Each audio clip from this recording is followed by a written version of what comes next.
Hablar de fenómenos místicos, de eventos extraordinarios en los cuales se dice se aparece la Virgen, siempre crea una cierta susceptibilidad, escepticismo. Ustedes son muy bendecidos en Colombia porque seguramente junto a México, a Filipinas, Guatemala, Polonia, son uno de los países más católicos del mundo, porque para ustedes la parte espiritual es muy importante. Entonces, yo pienso que en la historia Dios siempre está unido al comportamiento de los humanos y por eso, para animar ese compromiso cristiano espiritual, permite ciertos acontecimientos, como en este caso el de Guadalupe, o como fue Fátima, o como hoy tenemos de manera extraordinaria todos los días en Medjugorje. ¿Por qué suceden los milagros? No sé si alguno de ustedes ha visto personalmente a la Virgen, pero muchos no la hemos visto y creemos por fe. Acabamos de comulgar el cuerpo eucarístico y nosotros por fe creemos que Cristo está presente en la Eucaristía, pero a veces ni el sacerdote ha visto la carne ni ha visto la sangre, pero por fe creemos que Cristo está presente en la Eucaristía.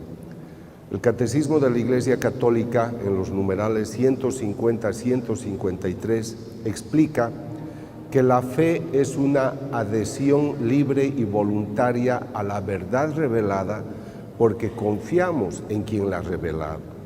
Entonces, tú eres católico, crees que la Virgen María es la Madre de Dios, es la Madre de Jesucristo, y tú dices sí, pero yo te digo, tú no la has visto. Dices no, pero yo creo por fe. Entonces, ¿por qué sucede el milagro? Hay un teólogo que se llama León Dufour y él dice, el milagro sucede para confirmarte que aquello que tú crees es verdad. Yo he hecho muchos estudios de apariciones de la Virgen, apariciones modernas, he estado en más de 100 apariciones, y el momento que el Padre con tanta emoción y entusiasmo celebraba la misa y ustedes le acompañaban, yo pensaba realmente en el gozo que habría en el cielo cuando la Virgen, Dios ve que sus hijos la recuerdan de manera agradecida. Tu presencia fue importante para nosotros, es importante. Y a mí como investigador me alegra decirle a la gente, esto es verdad, esta no es una leyenda, esta no es una tradición, no es un cuento, es real. Pero como a veces la gente duda, y la Virgen de Guadalupe ha sido muy cuestionada, aún por los propios mexicanos, la Virgen nos da muchas pruebas de su presencia. Este es el libro del cual el Padre hablaba anteriormente. Es un libro que está escrito en lengua náhuatl y relata toda la experiencia de Juan Diego. Se escribió a los pocos años de haber tenido esa experiencia extraordinaria, o sea que hay documentos que nos ayudan a creer que la historia de Juan Diego realmente tiene un asidero muy concreto. Ustedes saben que Juan Diego era sí ya un hombre mayor, pero se lo conoce como un hombre muy honesto, muy moral, humilde, sencillo. Esta es la colina del Tepeyac, y es acá donde se encuentran ya otros documentos que son de la época, donde se explica lo que puede haber sido esta aparición. Pero la historia es interesante. El Padre ya les ha dicho varias cosas. La Virgen se presenta a este campesino, pero algo que yo quisiera rescatar es el comportamiento de Diego. Diego la ve a la Virgen. Estamos hablando del año 1531, diciembre, y él se muestra entusiasta y respetuoso. Le dice, mi niña, mi preciosa, mi hermosa, mi bella, yo soy el pequeño. Este detalle es sumamente importante porque está mostrando una aceptación. Yo les voy a mostrar luego otra aparición que ocurre un siglo y medio después en Sudamérica, pero el hombre a quien se le aparece es un cacique, es más culto que Diego, es más poderoso, pero él toma una lanza y se la arroja a la Virgen, no le dice mi niña y mi preciosa. Yo trabajo mucho en México, acabo de llegar hace 3 días de México a su país, y yo les decía a los mexicanos, yo soy extranjero, conozco todas las ciudades más importantes de México, dicto unas 100 conferencias en ese país, o he dictado, y es un país que se declara mexicano y guadalupano. Entonces yo les pregunto, ¿por qué creen ustedes que Jesús, Dios, permitió que su madre se quedara acá? Porque sabía que el mexicano la iba a cuidar, iba a ser de ella su estrella. Y por esa actitud de aceptación que ellos han tenido, hoy se la conoce como la emperatriz de las Américas y del mundo. Yo estoy en Filipinas, estoy en Corea, estoy en Egipto, estoy hace poco en Washington, en su gran basílica, y siempre está presente la Madre de Guadalupe. Entonces, yo pienso de que ellos fueron las personas que acogieron esta presencia con mucho amor, pero empieza con toda la actitud que tenía Juan Diego. Guanare es una población pequeña de Venezuela y allá se aparece la Virgen que hoy se conoce como la Virgen de Coromoto. Después de Guadalupe, aunque es muy pequeñita la imagen, yo he estado hace poco en Venezuela con las personas que están trabajando en rescatar esta devoción, la imagen es muy pequeñita, pero cuando se aparece la Virgen al cacique, él no le quiere hablar, él se comporta de manera violenta. Y justamente es en la mano de él que aparece un pequeño papel donde aparece impresa esta imagen. O sea, no es la primera vez. Ya ha habido una impresión tan extraordinaria de este tipo en México. Como señalaba el padre, el obispo no cree al principio. Y esto a mí un poco me sigue impactando, este escepticismo, porque yo he estudiado muchas apariciones en el siglo XXI. Y la primera respuesta que yo he recibido es: no creo. Es verdad que nuestras autoridades tienen que ser muy prudentes y nosotros también, pero no se deben olvidar que nosotros venimos del misterio. ¿Quién de ustedes puede decirme, yo he visto a Dios? ¿Quién me puede explicar con perfección el misterio de la Santísima Trinidad? ¿Quién puede explicar claramente cómo sucedió la resurrección? Nosotros venimos del misterio, pero confiamos en quien pronuncia los secretos o nos da atisbos de ese misterio. ¿Por qué tenemos miedo al misterio si penetrando en el misterio podemos descubrir las maravillas que contiene? Si hay un signo, hay un autor. Si hay un autor, hay una voluntad. Y si hay una voluntad, se pronuncia para decirnos algo. Detrás del signo hay un significado. Entonces, yo digo siempre que el cerebro es como un paracaídas, solo sirve si se abre. Por lo tanto, ha sido importante que después de tener la prueba le dicen, no creo, pero si estás teniendo esta experiencia, dile a la Virgen que te dé una prueba. Él va y le dice, madre, me piden una prueba, toma las flores de ese lugar. La colina del Tepeyac es fría, es invierno, es rocosa, pero él coge unas flores y es ahí donde va a ir.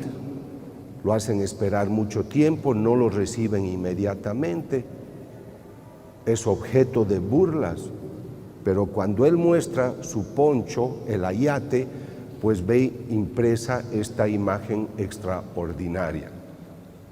Esta es una toma del original de la Virgen, Vean la superficie con un color, pigmentos perfectamente adheridos a una superficie que además es irregular. Pueden ver acá que en el medio hay una división. En realidad el poncho tenía 3 divisiones.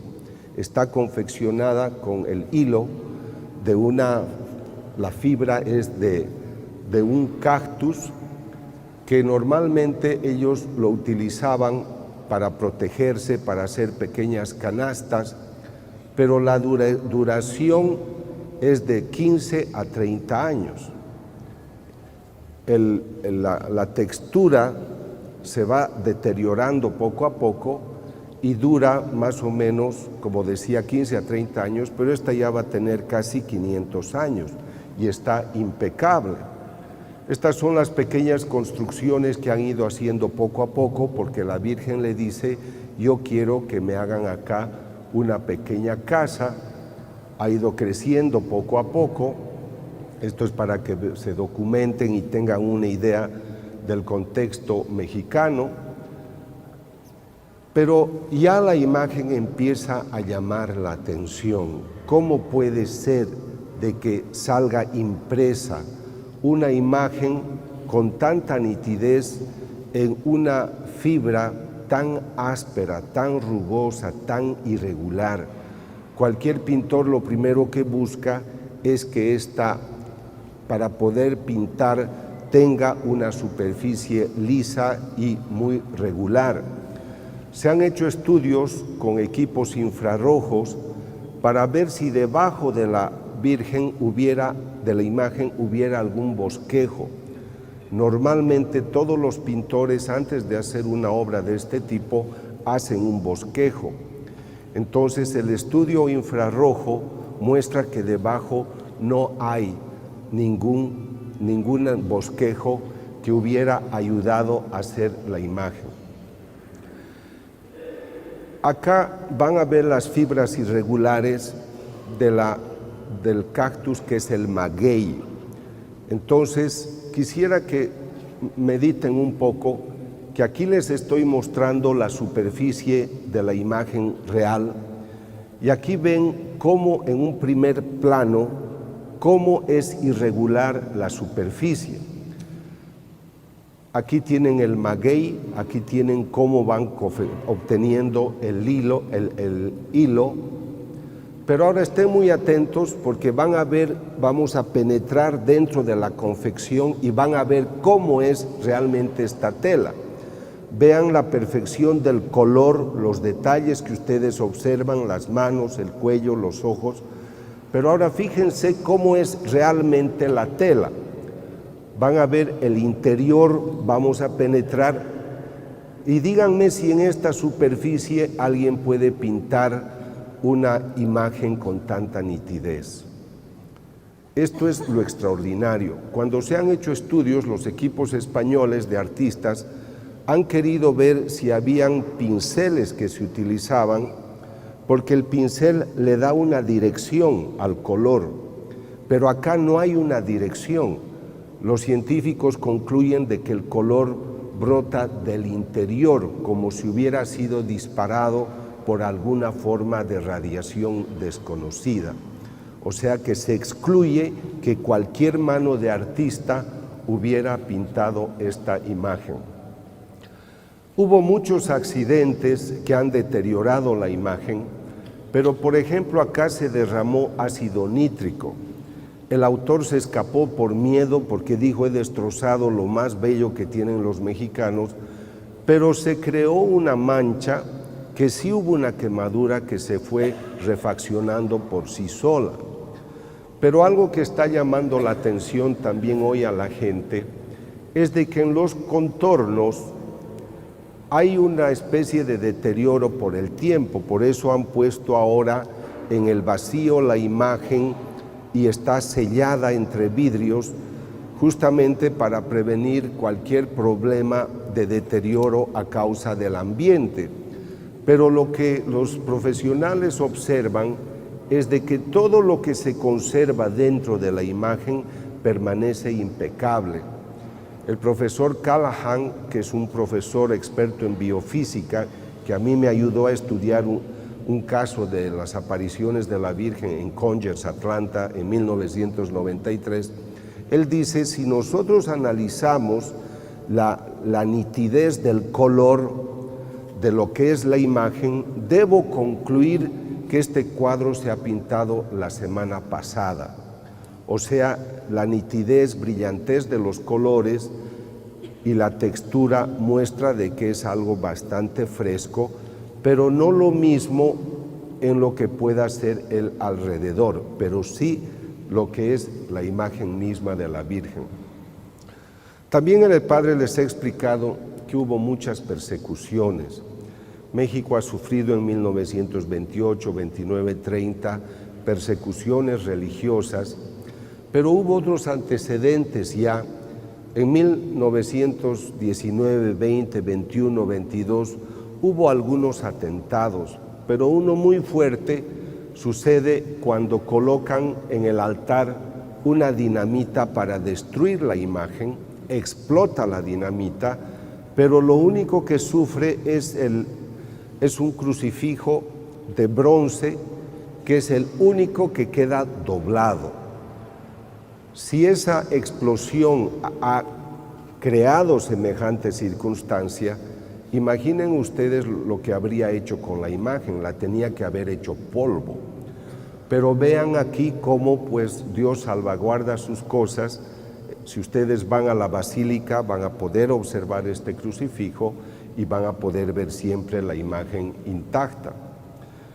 Ya en los años 30, 50, 1930, 50, se hacen estudios fotográficos de primeros planos de los ojos de la Virgen, y Carlos Salinas, con Manuel de la Mora, que fueron de los primeros que se dieron cuenta de algo especial en los ojos de la Virgen. Observaron que en la córnea se veía el rostro de una persona con barba. Yo he estado con los científicos para poder indagar cómo han trabajado ellos. Han hecho muchísimos estudios en distintas épocas, pero se ha confirmado realmente que en la córnea hay la imagen de algunos personajes que poco a poco van a ir ustedes viendo con mayor nitidez. Vean acá, por ejemplo, se insiste en este rostro de una persona con barba, pero vamos a penetrar con mayores detalles. Este es el profesor Enrique Graue, que era oftalmólogo, y él dice que en la córnea, en el cristalino, se observa la imagen de un hombre con barba, que es lo que acaban de ver ustedes. Pero una declaración del profesor Graue es la siguiente. Él toma su oftalmoscopio y está mirando. Fíjense que para hacer estas investigaciones tienen que poner una plataforma alta y poder trabajar con cierta tranquilidad. Los periodistas estaban alrededor cuando el profesor Graue iba a mirar los ojos de la Virgen, y en este momento él está mirando, se olvida que tiene público debajo, y mientras mira lo que se llama la profundidad de ojo, dice: levante la vista, por favor. Claro, él se da cuenta luego que ha hablado en voz alta y todos se sorprenden. ¿Por qué has dicho levanta la vista, por favor?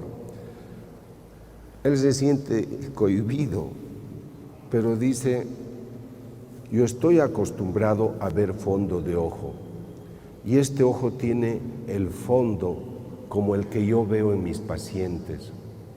Me olvidé que estaba viendo un cuadro y por eso dije: levante la vista, por favor, que corresponde a la rutina.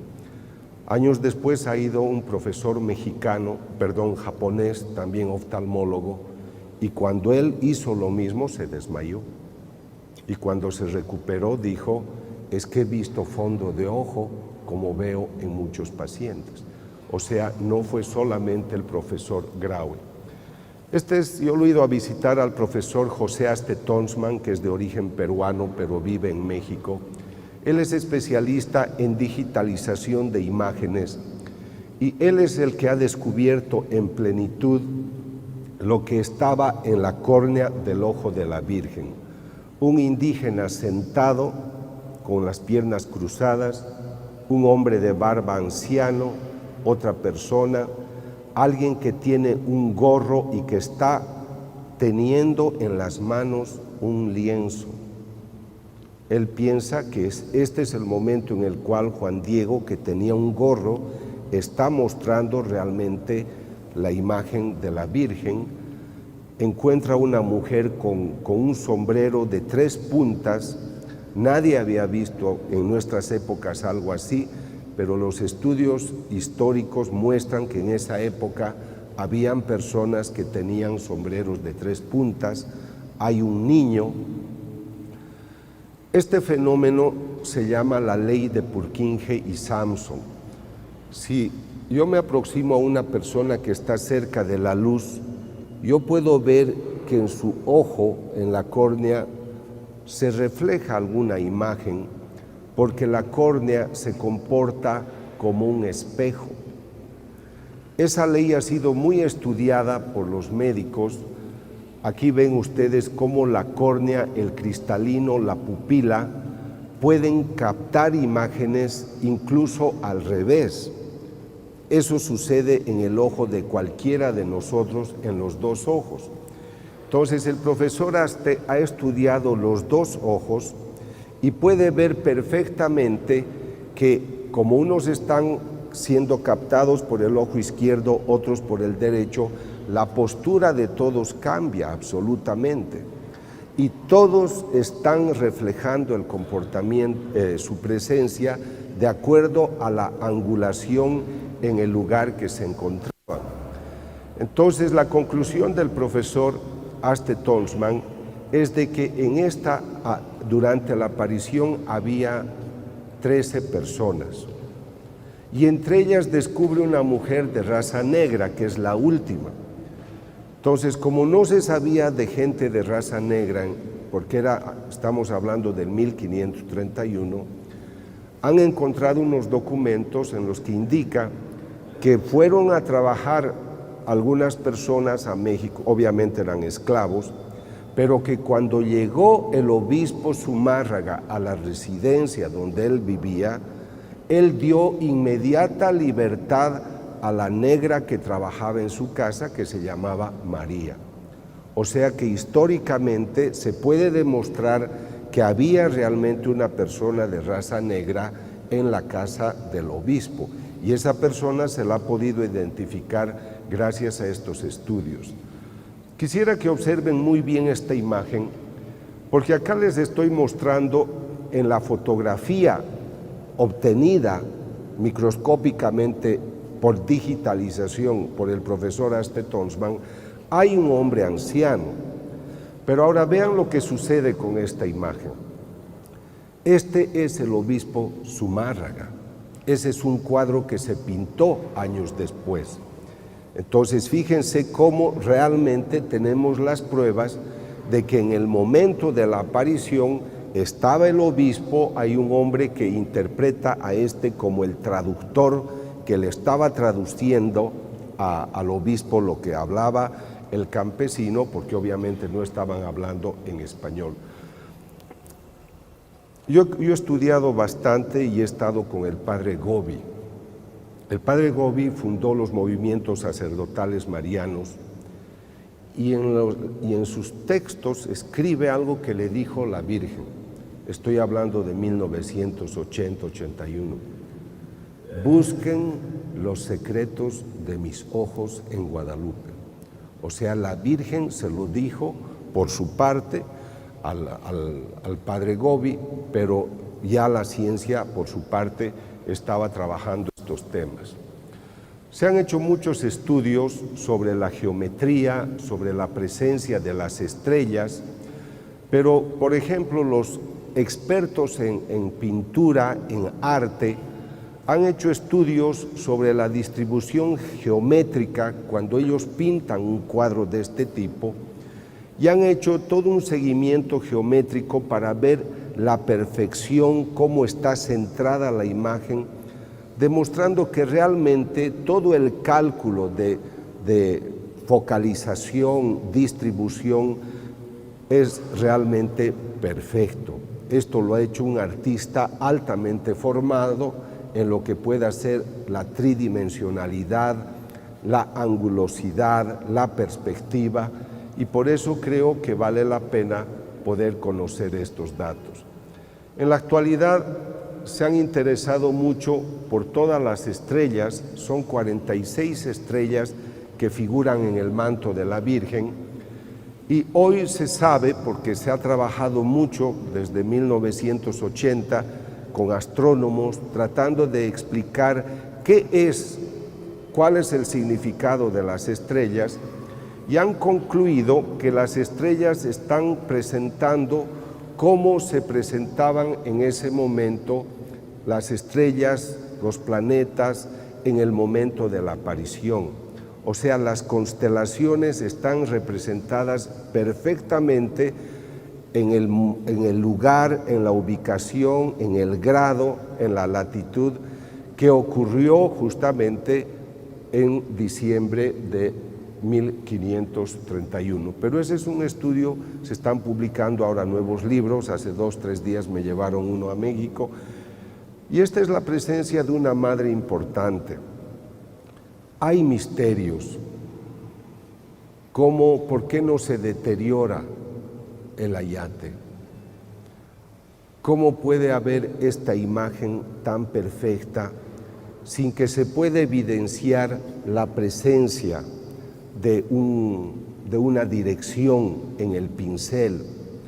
Ahora tengan cuidado, porque a veces hay gente que seguramente con una buena intención manipulan la información, y en internet tal vez algunos de ustedes han visto que han dicho que han puesto unos termómetros, han puesto sistemas para medir latidos del corazón y han demostrado de que en el vientre de la Virgen hay un niño que está latiendo, que su temperatura varía. Eso no es verdad, nadie ha hecho una investigación de ese tipo. Es mentira también que la NASA hubiera investigado, la NASA no ha investigado. Entonces a veces ponen las personas, por ejemplo los que están trabajando para el aborto, en contra del aborto, dijeron, la Virgen muestra de que en su vientre hay unos latidos, que se le ha hecho el estudio. Con eso quieren decir es que ella está embarazada y hay los latidos. Evidentemente la forma es de una persona embarazada, porque la Virgen siempre va a anunciar a su hijo. Pero no es verdad que se hubieran hecho registros fisiológicos de alguien, de un niño que esté en el vientre y que ponga en evidencia latidos. Entonces, en este sentido hay que ser sumamente cuidadoso. Si ustedes van a la basílica, esto es lo que van a poder observar. Es un cofre con toda la seguridad de un vidrio blindado, pero sobre todo está la imagen cuidada en el vacío para evitar cualquier forma de deterioro. En estos días estuve en Veracruz, viajé al Distrito Federal, estuve en otra ciudad que se llama Tabasco, y los mexicanos tienen muchas formas de devociones. Al año visitan unos 12 millones la basílica, pero gente de todo el mundo, y en estos días, como también les decía el padre, al menos 6 millones de personas visitan. Van de rodillas, pero hay unos que se llaman los antorchistas, son los que yo he visto ahora en Veracruz, en Tabasco, son jóvenes, la mayoría jóvenes, que encienden la luz donde está la Virgen y la llevan hasta sus pueblos, pero ellos van corriendo, van con una antorcha encendida, hacen 300, 400, 500 kilómetros. Obviamente tienen un coche que va con ellos y los cuida, pero son devociones muy bellas. A las mamás les gusta vestir a sus hijos con la ropa de Guadalupe, y en psicología nosotros llamamos moldeamiento. Los padres aquí en Colombia, yo he visto que también ponen de monaguillos a niños de 3, 4, 5 años de edad. Lo he visto mucho en Popayán. Y eso se llama moldeamiento. Quiere decir que si tú a tu niño desde temprano lo acercas a los bienes de lo que es la verdad espiritual, su cerebro aprende. Los que han leído mis libros sobre el cerebro, la palabra que hiere, que sana, saben que yo explico que cuando tú aprendes algo, eso no se queda en el aire, sino que entra y forma unas huellas en el cerebro, y por esas huellas nosotros tenemos luego muchos comportamientos. Ustedes son un país muy católico porque sus abuelos, sus papás han ido enseñando. Ahora, yo estuve aquí hace unos meses en Medellín y leí el periódico en el que decía que los jóvenes de 16, de 15, 14 años ya no eran tan católicos como sus padres porque sus papás habían bajado el entusiasmo por su vida religiosa. Entonces, este es algo que los sacerdotes, los obispos tienen que tomar en cuenta, porque los papás que hoy tienen 35 años, 40 años o 30 años son más relajados, no están asumiendo el rol espiritual que pues han tenido sus papás, y ustedes son una esperanza para el mundo. Yo viajo a Japón, a Corea, a Egipto y encuentro siempre sacerdotes o religiosas de Colombia, sobre todo paisas obviamente, pero es muy importante que comprendan su función. Para todos, la presencia de Guadalupe es un obsequio de Dios al mundo, una obra verdadera de esa Trinidad Santa que quiere atender al mundo, y por eso esta es una de las frases que hay que rescatar. No estoy yo aquí que soy tu madre. Diego estaba preocupado porque su tío estaba enfermo. Entonces la Virgen le dice, tú no te preocupes, él ya está sano. No estoy yo aquí que soy tu madre. Cuando yo vengo a Colombia, muchos se me acercan, me dicen, doctor, mi hijo está en la cárcel, mi marido se ha suicidado. Ustedes han tenido el sufrimiento de la violencia, pero también creo que estas cosas suceden porque nosotros no utilizamos nuestras almas espirituales. Ustedes tienen acá una ciudad cerca que es Sabaneta. A mí me invitó el alcalde del lugar a dictar conferencias y me sorprendió llegar a su oficina y encontrar que la bandera de Sabaneta tenía impresa la Virgen María Auxiliadora. Cuando empecé a estudiar las estadísticas de crimen y de violencia en Sabaneta, es la estadística más baja de toda Colombia, porque en esos lugares oran. En Isaías, en el capítulo 62, leemos una cita muy hermosa.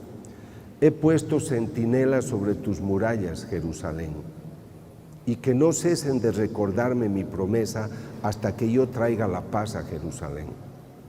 Yo creo que esta presencia y estas frases nos tienen que recordar que tenemos una madre presente, pero nosotros tenemos que ser los centinelas de la ciudad, los centinelas de Colombia, de Medellín, de las familias, ante tanta desintegración, ante tanto aborto, ante tanta convivencia libre. Entonces yo creo que los católicos no estamos usando estas armas. Tengo una joven en México que coordina mis actividades y el día jueves me dice, doctor, le han encontrado un problema a mi mamá y ha dicho que la van a operar el lunes, pero necesito muchísimo dinero y no lo tengo. Entonces, entre los amigos juntamos lo que podíamos hasta el viernes, sábado, pero hay un joven que habla con Jesús. Yo estudio muchos de estos casos. Y Jesús le dice al joven, di a Alicia que yo le he dado las armas, que las utilice. Entonces ella me dice, doctor, Jesús me ha hecho decir que nos ha dado las armas. Le dije, Alicia, la oración, la comunión, el ayuno, eso hay que hacer, sábado y domingo. El lunes va la señora que tiene 65 años al hospital, el médico le hace las pruebas y le dice, aquí hay un cambio, pero creo que mis máquinas están mal. Y empiezan a hacer todos los estudios de nuevo y la mamá de mi amiga está perfectamente sana, no necesita cirugía alguna, porque hemos usado las armas, la oración. Por eso yo aplaudo la actitud del Padre y de muchos párrocos que yo conozco en su país, de gente que a ustedes les estimula en la oración. Y ustedes son dóciles. Yo voy a Medellín, a muchas iglesias. Cuando yo cuento de esto en mi país o en otros países, digo, yo voy el martes, el miércoles, el jueves a las iglesias en Medellín o en Bogotá, y las iglesias se llenan como si fueran domingo, porque ustedes son muy devotos. Entonces, si el mal existe, es porque nosotros no le ponemos el freno, y el freno no va a venir del gobierno. Ellos harán su parte, pero cualquiera de ustedes puede arrodillarse en su casa y pedir que Dios blinde su ciudad. Pero tú tienes que ser agradable a Dios. Tú no puedes pedirle bienes a Dios cuando estás peleando con todo el mundo o cuando no buscas vivir en gracia. Así que la Madre está esperando que nosotros toquemos sus puertas. Pero yo no quisiera que se queden solamente con la experiencia de Guadalupe. Es la figura de María. Me parece muy hermosa la frase de Grignon de Montfort cuando dice: Dios Padre creó un depósito de todas las aguas y lo llamó mar. Creó un depósito de todas las gracias y lo llamó María. María es la hija del Padre, es la llena de gracia, y ella es la madre de toda la humanidad. Ahora, qué dramático para ella pasar de una experiencia extraordinaria de ser la madre del Salvador, dar a luz milagrosamente porque se conservó virgen, dar a luz un hijo santo, al Hijo de Dios, y luego al pie de la cruz dar a luz a unos hijos pecadores que están crucificando a su hijo. Pero ella asume y dice: sí, yo lo hago. ¿Ustedes creen que cuando ella tenía 14 años y medio y recibe la revelación, tú serás la madre? Ella sabía lo que le esperaba. No crean que ella se enteró de esto 3 días antes de la crucifixión. Ella lo supo. Por eso ella guardaba todo en su corazón. Entonces es la figura de una madre valiente que nosotros no solo vamos a aplaudir desde afuera o admirar, tenemos que imitar sus pasos, porque ella es una mujer. Esta es una frase de Juan Pablo II, donde habla como una mujer excepcional para todas las generaciones. O sea, nosotros tenemos que ser excepcionales. Encontramos injusticia, persecuciones, enfermedades, pero tenemos que ser valientes para afrontar las vicisitudes de la vida. Alégrate, llena de gracia, el Señor está contigo. Pero ella responde: aquí está la sierva del Señor, que se haga en mí según su palabra. A veces tenemos pruebas. Acabo de estar en un país en Centroamérica y han matado a una joven de 18 años en una zona. La mamá se enoja con Dios, va a comulgar, recibe la hostia en la boca, después la escupe y la tira al suelo, porque está enojada con Dios. Por tu culpa han matado a mi hija. Por favor, tu hija va con malas amistades, tu hija se droga, está rodeada de drogadictos y ahora le echas culpa. Además, tú nunca le has enseñado a rezar un Padre Nuestro. Somos injustos y no estamos dispuestos a asumir las consecuencias de nuestra propia conducta. Entonces, por esta razón, nosotros tenemos que seguir sus pasos. Ella es hija y es discípula. Es la primera, es la persona que dice: sí, yo voy a seguir sus pasos. Por eso nos da la enseñanza luego: hagan lo que Él les diga. Ella ha comprendido. Yo les voy a contar algo que viene de un libro que todos ustedes deberían leer y está en internet. Se llama La ciudad mística de Dios. Es un libro en el cual la Virgen relata su vida a María Jesús de Ágreda, una mística española. Y a ella le dice: sabes, yo sabía lo que a mí me esperaba, pero yo he aceptado, Pero te voy a contar algo que no se ha escrito todavía. Cuando mi hijo subió a los cielos, tú sabes que le esperaba un gran recibimiento en el cielo. ¿Piensas tú que yo no estaría presente? ¿Que mi hijo no me llevaría a su entrada triunfal? Yo estuve con él. Y después de 3 días en el cielo, yo le dije, hijo, tengo que regresar al destierro. La Virgen llamaba la patria al cielo y decía, destierro es estar lejos de la patria, o sea, tengo que volver a la tierra. Y Jesús le dice, madre, no es necesario, porque tú ya has cumplido lo que tenías que hacer. Y la Virgen le dice, no, hijo, tú has iniciado la iglesia cristiana y es mi deber continuar tu labor. Y la Virgen trabajó aproximadamente hasta los 72 años. Por eso mi pregunta es, cuando el Señor se pierde y la Virgen lo encuentra con José en el templo, hijo, ¿por qué nos has hecho esto? ¿No sabes que debo ocuparme de las cosas de mi Padre? El Señor, cuando muramos, nos hará 2 preguntas. ¿Cuánto has amado? ¿Y cuánto has cuidado la casa del Padre? ¿Cuántas personas se han convertido por tu ejemplo? ¿A cuántas personas has llevado la palabra de Dios? Por eso Juan Pablo II dijo, todo bautizado tiene el deber de evangelizar. Entonces no es solo el padrecito o la religiosa, sino que cada uno de nosotros debe hacer algo para cuidar esta casa de Dios, como lo hizo María, mostrándonos el camino, que es el camino de la verdad y la vida. Y justamente en nuestra vida, ¿qué es lo que más nos pide el Señor? Que hagamos su voluntad. Por eso la Virgen tuvo este conocimiento y nos da una consigna tan importante como es hagan lo que Él les diga. Para que ustedes tengan presente, la Virgen es la primera cristiana. Ella es la madre y maestra de la iglesia, porque realmente ella tomó muchos roles. Después que la Virgen ha estado en Éfeso, esto también ella lo relata a sus místicos, ella vuelve a Jerusalén.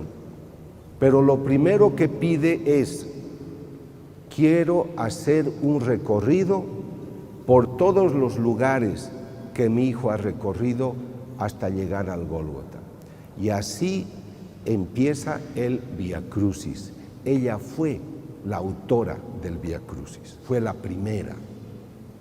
Después los reúne a los apóstoles y les dice, es hora que tengamos una oración que sintetice la fe que mi hijo nos ha enseñado. Entraremos en ayuno durante 9 días y pediremos que el Espíritu Santo nos ilumine. Las novenas empiezan con la Virgen María. Se reúnen los 9 y dice, Pedro, empieza tú. Y Pedro dice, creo en Dios Padre Todopoderoso. Sigue tú, Santiago, creador del cielo y de la tierra. La Virgen hay que conocerla. Es fuente de sabiduría. El respeto a los ornamentos, todo cómo se iba a ir celebrando poco a poco la Eucaristía. Muchas fueron iniciativas de ella. Por eso, con toda razón, se la debe reconocer como madre y maestra. Ahora, la Iglesia, tomando a María como modelo, tiene que imitarla, pero imitar su fe, su amor. ¿Cómo va a ocurrir esto si yo no conozco varón? Ella tiene fe. Por eso les decía, yo no me quisiera quedar solo presentándoles los misterios de Guadalupe, porque se van a quedar con lo extraordinario y eso está bien. Pero la pregunta es, ¿y qué significa eso para tu vida? La Virgen relata a María Jesús de Ágreda y le dice, ustedes piensan que solo porque yo era María y Jesús y José, nosotros vivíamos en armonía. Es verdad, pero cada uno de nosotros trabajaba cada día para dar lo mejor de sí, porque todos éramos humanos. Entonces ustedes y nosotros no podemos admirar a la Virgen, a Jesús o a San José y considerar que esa es una vida paralela a la nuestra. Nosotros tenemos que hacer lo que ellos han hecho, amar, tener fe. A mí la figura de José me parece que está siendo todavía muy descuidada. Yo he comprendido que en mi oración debo pensar en Dios Padre, Dios Hijo, Dios Espíritu Santo, Virgen María y San José, porque su entrega y su presencia fue fundamental para la historia de nuestra iglesia. Entonces no vamos a admirar de lejos. ¿De qué sirve admirar a alguien si no estamos dispuestos a hacer lo que ellos han hecho? Aplaudimos a Teresa de Calcuta, aplaudimos a Nelson Mandela que acaba de morir, pero ¿cuántos dicen yo voy a hacer lo mismo en lo que a mí me toca? No necesitas ser un gran político, sé un buen hijo, sé un buen parroquiano, sé un buen sacerdote, sé un buen sacristán, sé un buen hijo de familia. Ama y haz lo que quieras. Entonces, por eso decía que debemos entender esta fe profunda, y me parece bellísima rescatar esta cita de Hebreos 11:1, la fe es creer en lo que se espera, es la certeza de las cosas que no se pueden ver. Y es aquí donde aprovecho unos minutos, porque siempre me dicen, doctor, y va a hablar de las hostias que sangran. La Virgen es madre de la Eucaristía, y seguramente la mayor bendición que yo he tenido en mi vida es tener la oportunidad de estudiar milagros eucarísticos, porque todo cristiano sabe que el centro de la vida cristiana es la Eucaristía. Nosotros por fe creemos que Cristo está presente en el pan consagrado, en el vino consagrado, pero les decía, el milagro sucede para demostrarte que aquello que tú crees es verdad. Mira que estas hostias sangran. Esta hostia sangra el 92 en Buenos Aires, esta el 96. Hago los estudios durante muchos años, 6 años y medio, invitado por el cardenal Jorge Bergoglio, que ahora es el Papa Francisco, y demuestro de que no solamente la sustancia es sangre, sino que los coágulos muestran un tejido vivo. Y no lo digo yo, lo dicen los médicos, patólogos, expertos en medicina forense del corazón. Es músculo del corazón, miocardio, ventrículo izquierdo. Pero el momento que el doctor Castañón tomó la muestra, el tejido estaba vivo. ¿Por qué dice que estaba vivo? Porque hemos encontrado glóbulos blancos intactos, y los glóbulos blancos intactos solo pueden llegar a esta parte por circulación sanguínea. Así que cuando usted tomó la muestra, el tejido estaba vivo.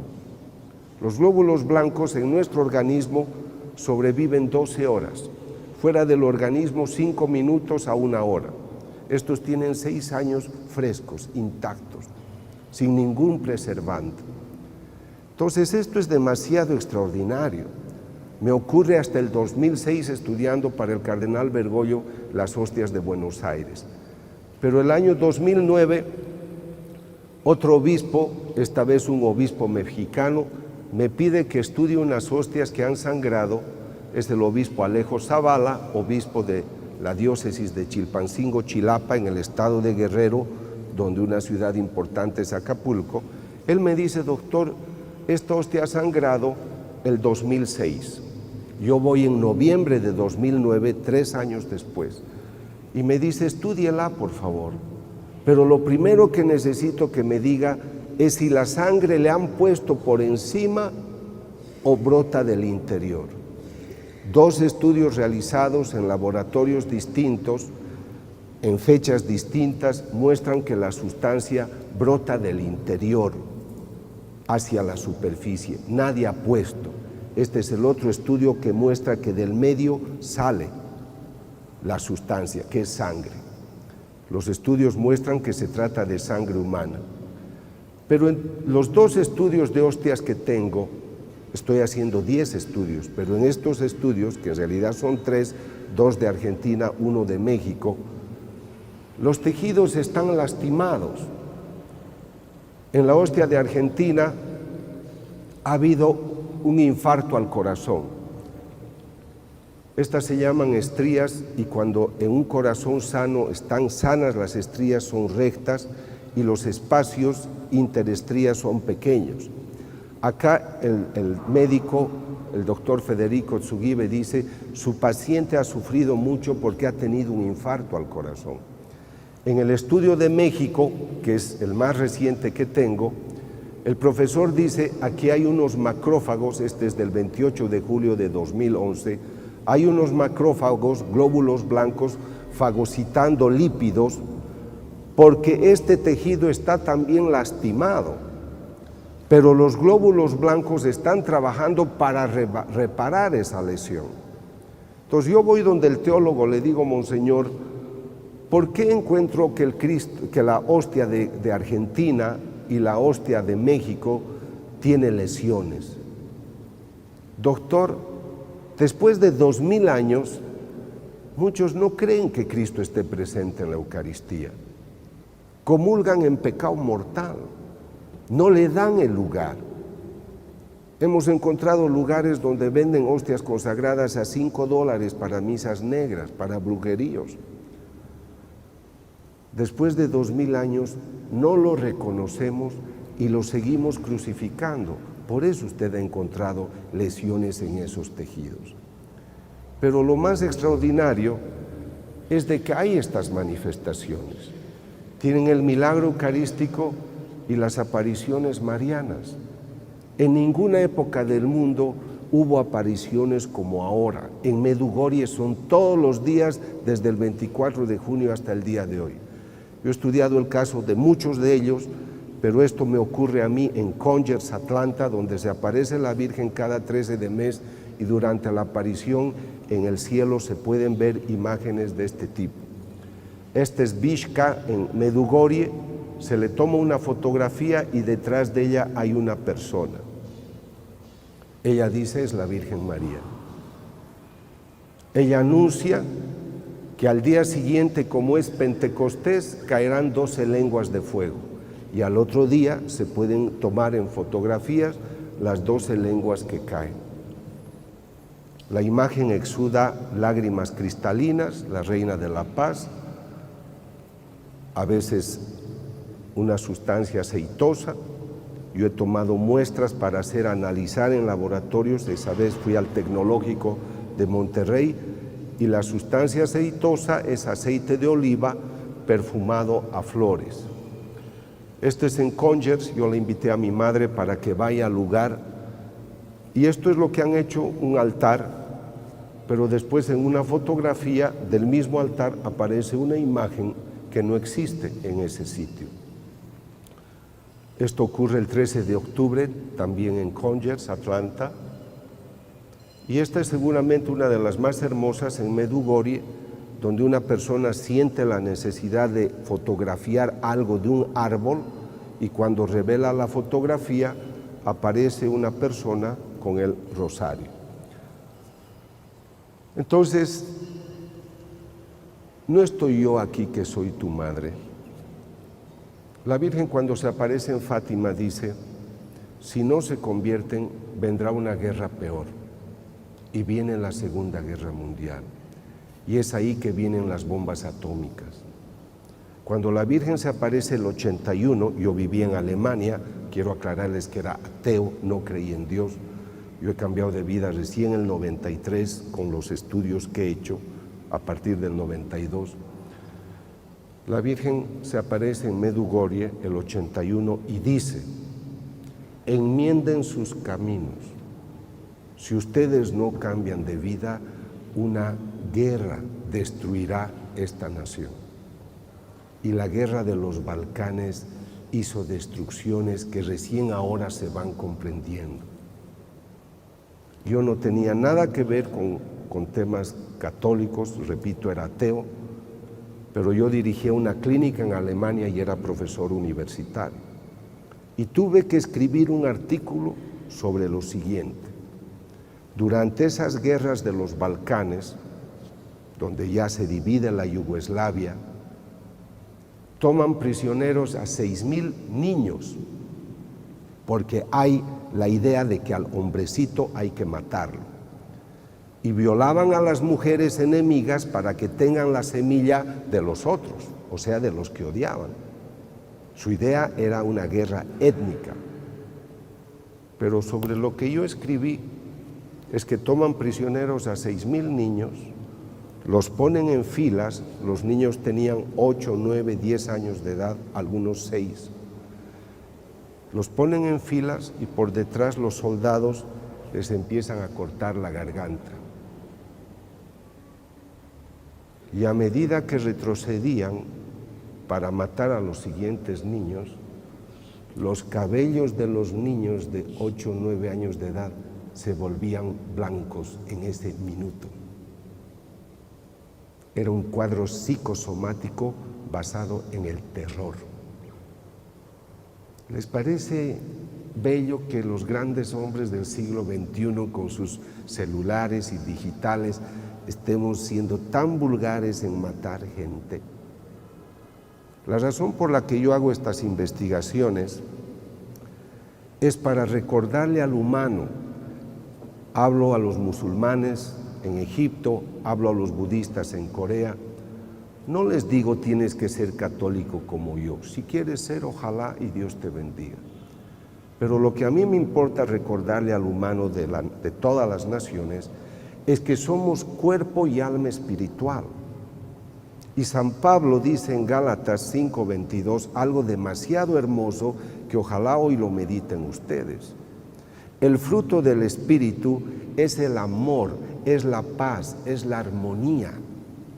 Entonces, si en tu casa no hay paz, si en tu vida personal no hay armonía, si en tu país no hay paz, es que el Espíritu de Dios no está vigente. Y por eso a las personas no les importa matar. Yo por mi trabajo me rodeo de gente a veces que está contraria a la ley. Van a mis conferencias. Doctor, yo lo escuché hace un año y decidí cambiar de vida porque yo era un hombre muy malo, era sicario. Pero hoy quiero cambiar. Y hace 10 días estaba en Veracruz, llegó un joven y le dijo al sacerdote: Padre, mis manos están manchadas de sangre y he perdido la cuenta de aquellos que he matado. Pero mataba porque era mi trabajo. Y las personas lloran y lloran y lloran.